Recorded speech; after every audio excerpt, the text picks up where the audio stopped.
اللهم صل على سيدنا محمد وأسغر الظالمين بظالمين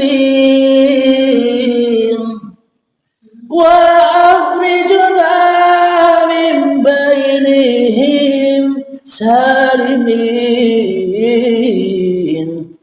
وعلى آله وصحبه أجمعين. Assalamualaikum warahmatullahi wabarakatuh. Bismillahirrahmanirrahim.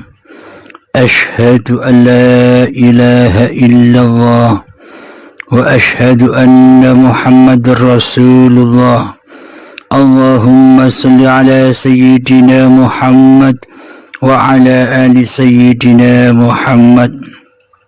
Rabbi israh li sadri wa yassir li amri wahlul 'uqdatam min lisani yafqahu qawli. Amin. Bismillahirrahmanirrahim. Salam jumpa kembali para sahabat-sahabatku yang tersayang dimanapun Anda berada, baik di dalam ataupun di luar negeri. Semoga saya dan kita semua selalu di dalam keridhaan Allah Subhanahu wa ta'ala. Amin ya rabbal alamin. Bismillahirrahmanirrahim. Kali ini kita akan mengkaji tentang babakan hawa nafsu yang pertama. Tentunya untuk mengikuti langkah atau jalan junjungan kita semua Nabi besar Muhammad sallallahu alaihi wasallam, kita harus mengikuti langkah-langkah atau perjalanan-perjalanan Kanjeng Nabi Muhammad sallallahu alaihi wasallam, baik yang zahir maupun yang batin. Karena junjungan kita semua Kanjeng Nabi Muhammad sallallahu alaihi wasallam itu adalah makhluk satu-satunya yang termulia di alam semesta ini. Jadi Kanjeng Nabi Muhammad itu adalah sosok panutan, sosok yang wajib kita contoh, baik zahir maupun batinnya, agar sempurna zahir dan batinnya, agar sempurna jiwa dan raganya, agar sempurna syariat dan hakikatnya, agar kita semua termasuk di dalam golongan Kanjeng Nabi Muhammad sallallahu alaihi wasallam, agar kita semua termasuk di dalam kaumnya Kanjeng Nabi Muhammad sallallahu alaihi wasallam secara kafah, secara zahir batin. Meskipun tidak klop seperti contohnya, minimal kita berusaha mencontoh manusia yang termulia, agar kita termasuk di dalam golongan-golongan yang termulia. Bismillahirrahmanirrahim. Sebelum kita mengkaji bagaimanakah kondisi kejiwaan, kondisi hati Kanjeng Nabi Muhammad sallallahu alaihi wasallam ketika setelah diutus menjadi Rasulullah sallallahu alaihi wasallam, diutus menjadi utusan Allah Subhanahu wa ta'ala. Jadi mayoritas kita selama ini hanyalah sebatas mencontoh laku-lakunya dohir Kanjeng Nabi Muhammad saja. Sedangkan laku batiniah Kanjeng Nabi Muhammad yang sangat amat kita cintai tidak pernah kita ikuti selama ini, walaupun sebiji zarah. Mohon maaf, ini babakan batinianya, babakan kejiwaannya, babakan hatinya. Selama ini kita tidak mengikuti sebiji zarah pun. Kalau syariatnya kita mengikuti. Syariat Muhammad itu syariatnya kemanusiaannya. Namun Kanjeng Nabi Muhammad itu diutus oleh Allah. Jadi seluruh syariat yang diperbuat oleh junjungan kita Kanjeng Nabi Muhammad sallallahu alaihi wasallam itu adalah bukan syariat pribadi Muhammad sendiri, akan tetapi syariat yang diberlakukan atau yang diperbuat oleh Kanjeng Nabi Muhammad sallallahu alaihi wasallam semata-mata hanyalah syariatullah. Tanpa Allah, Kanjeng Nabi Muhammad juga tak ada. Tanpa hidup, diri kita pun tak ada. Jadi badan-badan manusia inilah yang dimaksud Muhammad Rasulullah. Ini babakan batiniahnya. Kalau babakan dohirianya ya tidak bisa ditiru. Kanjeng Nabi Muhammad ya Kanjeng Nabi Muhammad. Manusia lain tak bisa mengikuti atau mencontoh secara keseluruhan seperti contohnya. Minimal kita berusaha mencontoh perilaku atau syariat yang dikerjakan oleh Kanjeng Nabi Muhammad sallallahu alaihi wasallam. Namun di sini kita mengedepankan babakan batiniahnya, babakan hati Kanjeng Nabi Muhammad sallallahu alaihi wasallam. Selama ini kita jauh sekali, kita sangat menyimpang sekali dari tatanan-tatanan batiniahnya, seperti contoh yang dicontohkan oleh Kanjeng Nabi Muhammad sallallahu alaihi wasallam. Seolah-olah secara zahiriyah kita mencontoh, mengikuti junjungan kita Nabi besar Muhammad sallallahu alaihi wasallam, akan tetapi secara batiniahnya, secara syariatnya kita ikut, secara batiniahnya, secara hakikatnya kita selama ini menyimpang jauh dari yang dicontohkan Kanjeng Nabi Muhammad sallallahu alaihi wasallam. Mari kita buktikan sedikit demi sedikit penyimpangan-penyimpangan, ketersesatan-ketersesatan hati kita selama ini yang tidak pas, yang tidak sesuai, yang dicontohkan oleh Kanjeng Nabi Muhammad sallallahu alaihi wasallam. Mari kita bacakan, kita kutip di dalam firman-Nya Allah di dalam surat Al-Anfal. A'udzu billahi minasy syaithanir rajim. Bismillahirrahmanirrahim. Falam taqtuluhum walakinna Allah qatalahum وما رميت إذ رميت ولكن الله رمى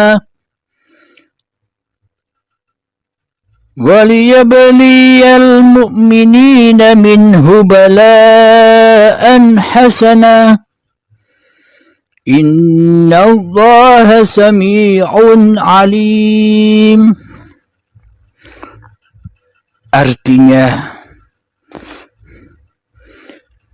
maka yang sebenarnya bukan kamu yang membunuh mereka, akan tetapi Allah lah yang membunuh mereka. Dan bukan kamu yang melempar ketika kamu melempar, tetapi Allah lah yang melempar. Allah berbuat demikian untuk membinasakan mereka dan untuk memberi kemenangan kepada orang-orang mukmin dan kemenangan yang baik. Sesungguhnya Allah Maha mendengar lagi Maha mengetahui. Coba perhatikan ayat ini. Seolah-olah ayat ini diperuntukkan hanya bagi Kanjeng Nabi Muhammad saja. Muhammad, bukan kamu yang melempar, kata Allah, tapi aku yang melempar. Muhammad, bukan kamu yang memanah, tapi aku yang memanah. Muhammad, bukan kamu yang membunuh, akan tetapi akulah yang membunuh. Jadi ayat-ayat ini bila dikembangkan, bila diluaskan, akan menjadi Muhammad, bukan kamu yang hidup, akulah yang hidup. Muhammad, bukan kamu yang duduk, akulah yang duduk. Muhammad, bukan kamu yang berdiri, akulah yang berdiri. Muhammad, bukan kamu yang makan, akulah yang memakankan. Muhammad, bukan kamu yang minum, akulah yang meminumkan. Karena dirimu, wahai Muhammad, butuh akan asupan-asupan makanan dan minum, dan aku tidak membutuhkan segala sesuatu, akan tetapi segala sesuatu membutuhkanku. Jadi Allah tidak butuh makan dan minum, akan tetapi Muhammadnya lah, akan tetapi kitalah yang butuh makan dan minum. Lalu dimakankanlah kita, diminumkanlah kita, dicukupilah kita, dipeliharalah kita, agar tetap lestari di dalam pagelaran alam semesta ini. Dan jadi bila diluaskan, Muhammad, bukan kamu yang bekerja, aku yang bekerja. Muhammad, bukan kamu yang naik motor, akulah yang naik motor. Muhammad, bukan kamu yang memasak, akulah yang memasak. Muhammad, bukan kamu yang melihat, akulah yang melihat. Muhammad, bukan kamu yang mendengar, akulah yang mendengar. Muhammad, bukan kamu yang berilmu, akulah yang berilmu. Muhammad, bukan kamu yang bercakap-cakap, akulah yang bercakap-cakap. Muhammad, bukan kamu yang kaya, akulah yang kaya. Dan sebagainya. Bila ayat ini diluaskan, dikembangkan, maka nyatalah la haula wala quwwata illa billahil aliyyil azim.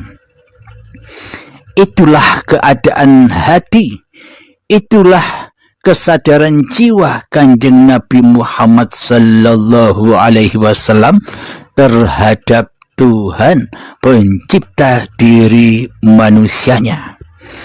Jadi hati dan kondisinya seperti demikian di dalam bertuhan. Jadi selalu hati mentauhidkan Allah daripada mentauhidkan diri Muhammadnya di hatinya. Hati selalu mengesahkan Allah daripada mengesahkan diri Muhammadnya di hatinya. Sehingga itulah yang dimaksud iman, itulah yang dimaksud Islam, dan itulah yang dimaksud ihsan. Akan tetapi selama ini coba kita tengok kondisi hati kita selama ini di dalam bertuhan. Sekali lagi coba tengok hati kita selama ini di dalam kita beragama dan bertuhan, dan dikala kita melaksanakan kewajiban-kewajiban agama kita selama ini. Perhatikanlah hati kita. Selama ini seolah-olah kitalah yang menjadi penguasanya hati. Seolah-olah selama ini kitalah yang menjadi rajanya hati. Dan seolah-olah kitalah selama ini yang menjadi penguasanya hati. Jadi kira-kira pas apa tidak dengan yang dituntunkan oleh Kanjeng Nabi Muhammad sallallahu alaihi wasallam? Ini secara hati, ini secara hakikatnya, karena dasar agama adalah awwaluddin ma'rifatullah. Harus mengenal Allah dulu baru bisa berislam. Jika tanpa mengenal Allah dulu, tanpa iman dulu, tanpa tauhid dulu, maka keislaman hanyalah tersesat. Akan tersesat jauh jalannya di dalam syariat-syariat kemanusiaan kita selama ini, tanpa bertuhan, tanpa mengikuti jejak-jejak junjungan kita Nabi besar Muhammad sallallahu alaihi wasallam secara batiniyahnya. Maka dari itu sadarilah, wahai sahabat-sahabatku tercinta, dimanapun kita berada, baik yang ada di luar dan yang ada di dalam negeri, sadarilah kita semua bahwa selama ini kedudukan kita, posisi kita bukan sebagai Muhammad Rasulullah. Kedudukan kita selama ini seolah-olah merajai, mentuhani, menghidupi hidup dan badan kita sendiri daripada bertuhankan Allah selama ini. Jadi selama ini kita bukan utusan Allah. Sebagai umatnya Kanjeng Nabi Muhammad, kita dituntut untuk mencontoh Kanjeng Nabi Muhammad. Akan tetapi selama ini hati kita jauh menyimpang dari contoh yang dicontohkan oleh junjungan kita Nabi besar Muhammad sallallahu alaihi wasallam. Sebelumnya mohon maaf yang saya sebutkan tadi utusan. Jadi kalau utusan secara lahiriah, utusan secara syariatnya tetaplah para nabi, para rasul, dan Kanjeng Nabi Muhammad sallallahu alaihi wasallam yang selama ini sudah diceritakan di dalam Al-Quran maupun Al-Hadis. Akan tetapi ungkapan utusan Allah di sini secara batiniyahnya, secara kejiwaannya. Jadi selama ini kita seolah-olah hidup ini bukan diutus Allah. Seolah-olah kita selama ini hidup ini bukan dicipta oleh Allah. Seakan-akan selama ini kita hidup ini tidak dihidupi oleh Allah. Seakan-akan demikian selama ini. Inilah tanda-tanda bahwa selama ini kita jauh dari contohnya. Karena apa? Karena di dalam hati kita lebih mentauhidkan diri kita sendiri di hati kita selama ini. Allahumma shalli ala sayyidina Muhammad وأسقي للظالمين بظالمين وأخرجنا من بينهم سالمين وعلى آله وصحبه أجمعين.